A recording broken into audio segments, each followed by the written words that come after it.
Si tu prends cette vidéo, le matin, je te dis bonjour, si c'est l'après-midi, je te dis bonsoir. Nous allons partager la parole de Dieu ensemble.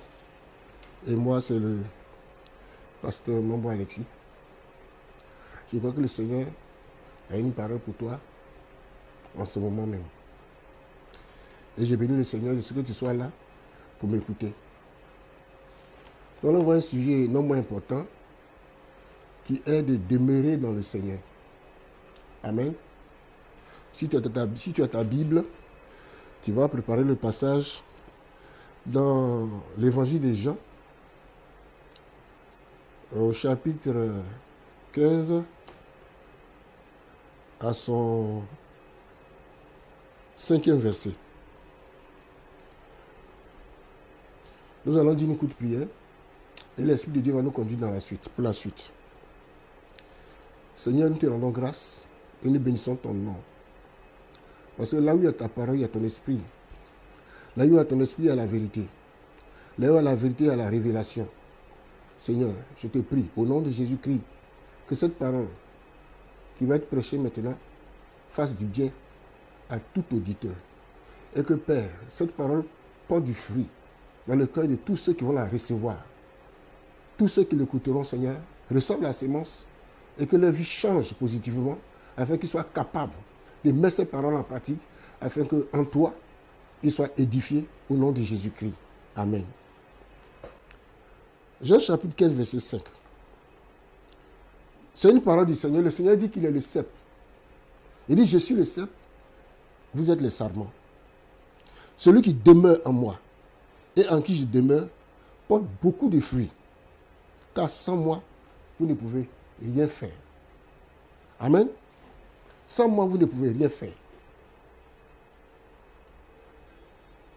Quand on remonte plus au verset 1, le Seigneur dit, ajoute ceci, comme le sarment ne peut lui-même porter du fruit, s'il ne demeure attaché au cep, ainsi, vous ne le pouvez non plus. Car si vous ne demeurez pas en moi, vous ne pouvez rien faire. Amen.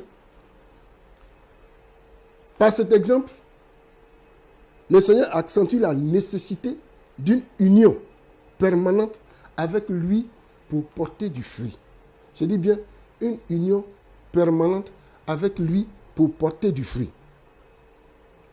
En disant, s'il ne demeure attaché, il précise que cette position doit être constante et non pas intermittente. C'est la condition posée par le Seigneur pour vivre une vie sanctifiée. La seule condition. Et pour bien marquer notre dépendance de lui, Jésus dit, je suis le cep et vous, vous êtes les sarments. Amen. Le Seigneur emploie cette image très simple, révélant qu'il est l'unique cep. Par conséquent, le seul moyen offert à un homme, à l'homme, pour vivre une vie en harmonie avec Dieu, c'est de s'attacher au cep qu'est Jésus-Christ de Nazareth. Il dit bien, je suis le cep. Il n'a pas dit je suis un cep. Il est l'unique cep auquel tous les hommes qui sont des sarments doivent être attachés et en qui ils doivent demeurer. Amen. Le Seigneur nous démontre ainsi de façon catégorique notre dépendance de lui. Sans moi, vous ne pouvez rien faire, dit Jean chapitre 15, verset 5. Sans moi, vous ne pouvez rien faire. Nos essais, sans lui, sont voués à l'échec. La vie nouvelle qui vient de lui se maintient par lui. La vie nouvelle qui vient de lui s'épanouit par lui. Et la vie nouvelle qui vient de lui se développe en lui seul. Amen. Le cep, c'est le tronc. Les sarments, ce sont les branches. Et notre Seigneur utilise l'image du cep. Le cep, c'est cet arbre fruitier qui produit le raisin. Amen. Donc, les sarments sont greffés au cep et sont les sarments qui sont les branches qui produisent du fruit. Le Seigneur aurait pu utiliser un tout autre arbre fruitier. Moi, je me dis, s'il a choisi le cèpe, il a bien des raisons. Parce que le cèpe, c'est les raisins, et les raisins donnent du vin. Le vin est un symbole du Saint-Esprit. Amen. Le vin symbolise le sang de Jésus lorsqu'on prend la Sainte Seine. Donc, c'est une image que le Seigneur emploie et qui, je crois, est à sa place. Vous voyez, lorsqu'une branche est connectée au tronc, bien aimé, cette branche-là vit. Cette branche-là vit. Quand le tronc pousse, quand un arbre s'élève, quand un arbre pousse, le tronc s'élève, il produit des branches. Et tant que les branches sont connectées au tronc, la sève nourricière que la racine principale de l'arbre puise dans le sol, qui traverse tout le tronc, est communiquée aux branches qui sont connectées au tronc. Donc vous comprenez, convenez avec moi que lorsque une branche est séparée du tronc, elle n'est plus nourrie par la sève. La sève pourvoit à l'alimentation des branches. La sève pourvoit à la vie des branches. Et lorsque les branches, qui sont les sarments, sont connectées au tronc, alors ces branches-là vivent. Et ces branches-là produisent des feuilles, des fleurs et du fruit. Mais lorsque la branche est séparée, coupée du tronc, lorsqu'elle est séparée du tronc, elle va mourir. Elle ne sera plus nourrie. Elle ne servira qu'à faire du feu. Elle deviendra, comme le disaient les Africains, du fagot, qui sera brûlé au feu. Amen. Donc, le Seigneur dit, sans moi, dit-il, sans être attaché à moi, seul, vous êtes sans force. Face au pouvoir du péché. Vous êtes sans force. Une branche séparée du tronc est sans force. Elle est sans vie. Elle est déconnectée. Alors, comprenez-vous que quand le Seigneur dit, sans moi, vous ne pouvez rien faire, qu'est-ce qu'il veut dire? Qu'est-ce qu'on ne peut pas faire? Qu'est-ce qu'on ne peut pas faire? Quand il dit, vous ne pouvez rien faire. Bien-aimé, tu vas me dire que nous pouvons tout faire. Nous faisons tout ce que nous pouvons faire. Oui, mais quand le Seigneur dit rien, qu'est-ce qu'il appelle rien? Rien de tout ce qui peut plaire à Dieu. Rien de tout ce qui découle de la volonté de Dieu. Sans l'Esprit de Dieu, sans Jésus-Christ en toi, personne ne peut observer les commandements du Seigneur. Sans l'aide du Saint-Esprit, sans la connexion avec Jésus-Christ, tout ce que nous faisons, nous pouvons faire. Notre capacité naturelle viendra de notre chair. Or, la chair, tout ce qui procède de la chair est la mort. La chair produit la mort. Et c'est cette chair-là que le Seigneur a crucifiée à la croix à Golgotha. Sans l'Esprit de Dieu, sans Jésus-Christ, personne ne peut résister au pouvoir du péché. Sans Jésus-Christ, il n'y a pas de vie nouvelle. Sans Jésus-Christ, personne ne peut observer les commandements de Dieu. Donc, tant que nous sommes rattachés à lui, par la puissance de son esprit, nous pouvons alors faire la volonté de Dieu. C'est cela que le grand apôtre Paul a dit en Philippiens 4, verset 13. Je puis tout par celui qui me porte. L'apôtre Paul a dit, je peux faire tout ce que le Seigneur me commande de faire à cause de son esprit qui est en moi et qui m'en donne la capacité. Amen. Cet avertissement est donné à ceux qui comptent sur leur propre force, leur propre capacité humaine, leur bonne volonté. Sans l'attachement au cep, les sarments ne sont rien. Sans l'attachement au cep, les sarments ne sont rien. Ils ne produisent rien et ils ne servent qu'à alimenter le feu. Tous les chrétiens, les soi-disant chrétiens, qui ne sont pas attachés à Jésus-Christ, ils vont alimenter le feu de la GN. Amen. Amen. C'est surtout un encouragement à compter sur lui.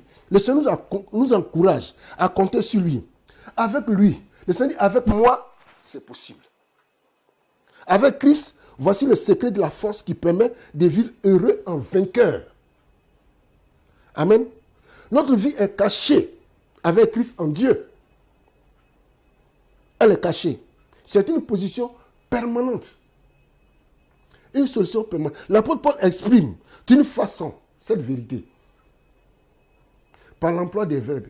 L'apôtre Paul dit enraciné. Il dit fondé.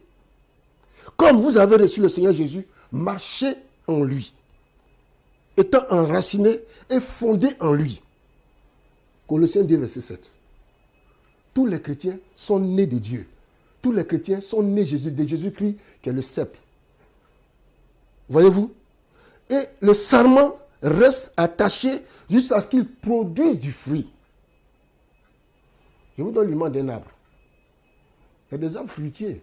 Il y a beaucoup de branches. Mais il y a des branches qui ne produisent pas du fruit. Pourtant, apparemment, ils sont connectés au cep, mais ils ne produisent pas du fruit. Pourtant, il y a d'autres branches, il y a d'autres sarments qui produisent du fruit. Pourtant, ils sont tous connectés, apparemment, au cep. C'est l'image de beaucoup de chrétiens qui sont dans la même église. Il y a des chrétiens qui produisent du fruit, dignes de la repentance, et il y en a qui n'en produisent pas. Il y en a qui écoutent la parole de Dieu et qui c'est bon à l'écouter, qui ne la met pas en pratique. Vous les verrez toujours à l'église, ils sont assidus. Mais la parole de Dieu ne pénètre pas dans leur cœur. Ils ne sont pas capables de la mettre en pratique. Ils ne cherchent pas Christ, mais ils cherchent les intérêts de Christ. Ils viennent pour des besoins personnels. Ils cherchent les bénédictions qui découlent de la présence de Dieu, mais ils ne veulent pas le Seigneur lui-même. Lorsque le cultivateur, celui qui laboure la terre, qui a planté sa semence, et que les arbres ont poussé, lorsqu'il constate qu'il y a des branches mortes, un sarment qui ne produit pas du fruit, qui est connecté au cep, est une branche morte. C'est un chrétien mort. Alors, le cultivateur, qu'est-ce qu'il vient? La Bible dit que la science dit qu'il fait ce qu'on appelle le récépage. Il coupe les branches mortes pour permettre au cep de grandir. Si le sarment reste attaché au cep, jusqu'à ce qu'il produit du fruit, alors ce sarment sera une gloire pour le Seigneur. Le fruit va se manifester et le chrétien va produire ce que j'appelle le fruit de l'esprit. De quel fruit on parle? Le fruit de l'esprit. Dans Galates 5, 22, les 9 éléments du trait de caractère manifestés par Jésus-Christ, par le cep, lorsqu'il marchait encore sur la terre des hommes. C'est ça le fruit de l'esprit que le Seigneur attend de nous. Et ce fruit-là doit être manifesté pour celui qui est réellement attaché au cep. Il doit manifester le caractère du cep. Celui qui est attaché à Christ manifeste le caractère du Christ. Cela est très, très, très important, bien aimé. Donc, nous devons rester attachés au Seigneur jusqu'à ce que nous produisions du fruit. Bien aimé, si tu viens à l'église, tu viens rencontrer le Seigneur pour ton besoin, pour un besoin quelconque, pas pour donner ta vie au Seigneur, pas par amour pour le Seigneur, mais pour tes intérêts, bien aimé, aucun fruit ne sortira de toi.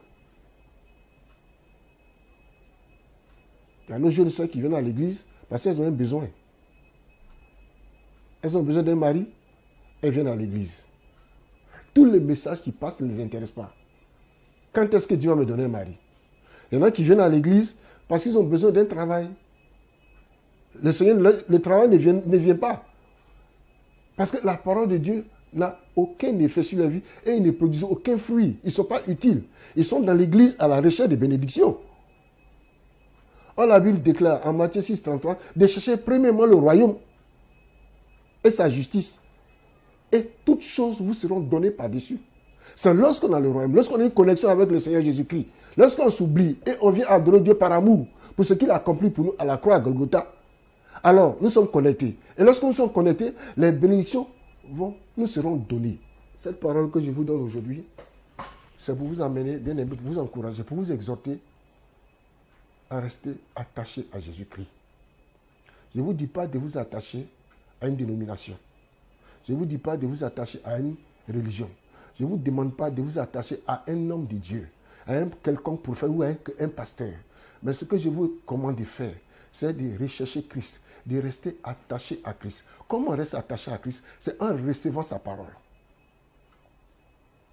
En comptant sur sa force, la puissance, son onction, l'autorité de son esprit, pour pouvoir mettre sa parole en pratique.